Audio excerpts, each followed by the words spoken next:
Dear General Romeo Browner, Jr., I write this letter not as a political figure, but as a Filipino who has lived through wars, coup, assassination, dictatorship, betrayal, and revolution. I have buried friends,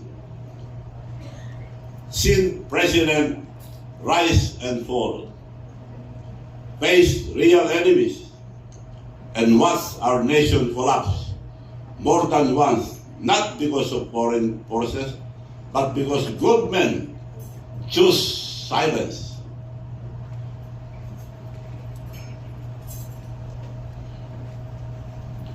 I have stood in the middle of history more than times that I can count. I know this bear of a dying nation, General. Sir, I smell it again. This time the enemy is not foreign. This time the enemy is inside our own home. You speak often about China, about Taiwan, about war scenarios, about preparing for conflicts far beyond our shores. But how can we prepare for battles out there when we are losing the most important battle here at home? Our nation is collapsing, not because of foreign aggression, but because corruption has eaten us from the inside. Tell me, General, how can China be the problem when it is that China stealing billions from our national budget? China did not mastermind the flood control anomaly. China did not trap illegal insertions. China did not cause the peso to crash, the enemy to bleed, or investors to flee. Let us stop fooling ourselves. The cancer is not in the West Philippine Sea. The cancer is sitting comfortably in an air-conditioned offices, smiling at cameras while draining this country dry. General, sir, as the Chief of Staff of the Armed Forces, holds billions in intelligence funds. Billions. Are we supposed to believe that with all the intelligence money, you do not know what is happening? General, even the tricycle driver knows what is happening in our country. It is corruption. If this massive corruption escapes your radar, it can only mean two things.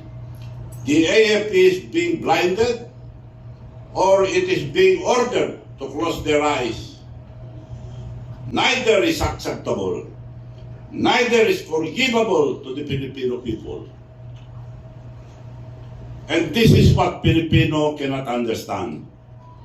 Why are you protecting thieves? Why are you lending your dignity, your uniform, your honor to people who betray the nation every single day? General, you know exactly who they are. Yet the institution meant to defend the Republic is being used to defend the corrupt. Stop using external threats as a distraction from the crisis happening within our country. Stop provoking China. General, of all people, you understand the cause of war. Our country has no capacity for conflict. Not when our soldiers cannot afford proper housing. Not when our soldiers cannot afford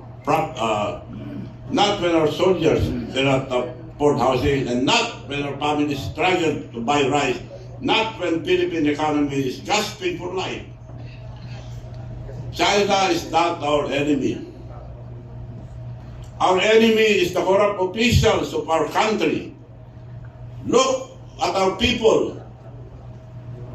Listen to their sufferings. The peso is at its weakest, touching 60 pesos to $1. Foreign direct investment have collapsed to the lowest level in more than a decade. Jobs have disappeared. Food prices thrust the poor. Fuel is at record high. Public debt has exploded. Our country now owes more than 17 trillion pesos. And we are paying 2 trillion yearly debt payment. 17 trillion. So mga anak natin may utang na, nakautang na. For sure, our economy cannot survive under this current government. Foreign investment is very low and cannot balance our economy. Hope is fading. This is not China's doing. This is the consequence of greed and incompetence. Masyado kayo sakim at walang alam kundi magnakaw naman ng bayan, maghurakot. To the uniformed men and women of this nation, you are being used. You are being given crumbs while others take billions. That small staggered salary increase was not help. It was a distraction. For 3 years, they will keep you tied with a staggered 15% increase, 5% yearly, until his term is over, released in small doses to control your loyalty. You are being tied like dogs instead of being honored as the nation's defender. Worse, reports now say that some ranking officials were given cash, not to help them, but to silence them. Money to keep them from acting, from speaking, from standing up. That is an insult to your uniform, your oath, and your dignity.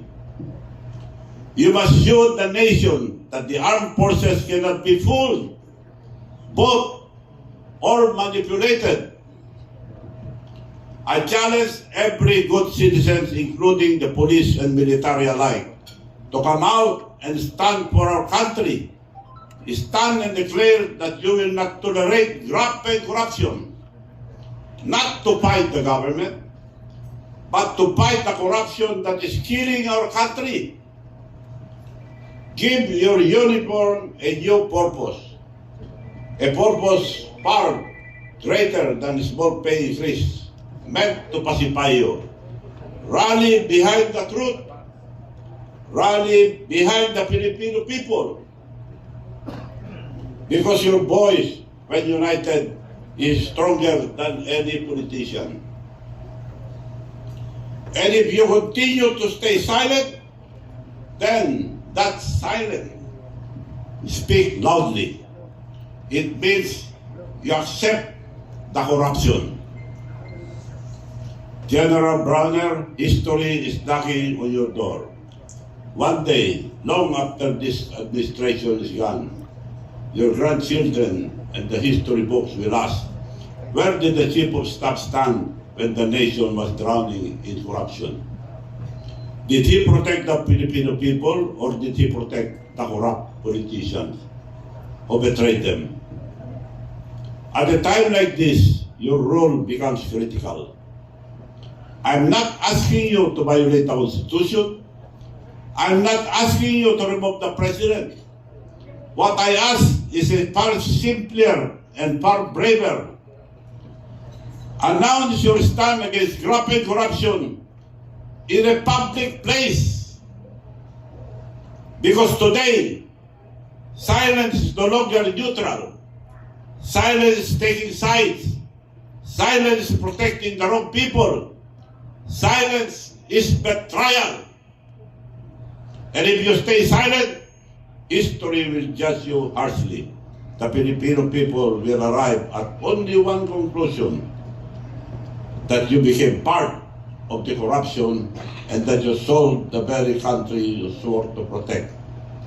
Once again, to the uniformed men and women of this nation, Do not let your silence bury our nation. We both love.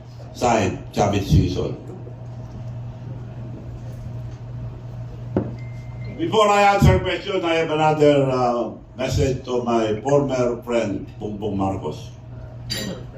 Honorable Bongbong Marcos and Speaker Martin Romualdez, with your permission, I'm going to Malacanang alone to challenge you into a debate about this question with all the media as a witness. Thank you. Maraming salamat po sa inyo lahat at mabuhay ang Pilipinas.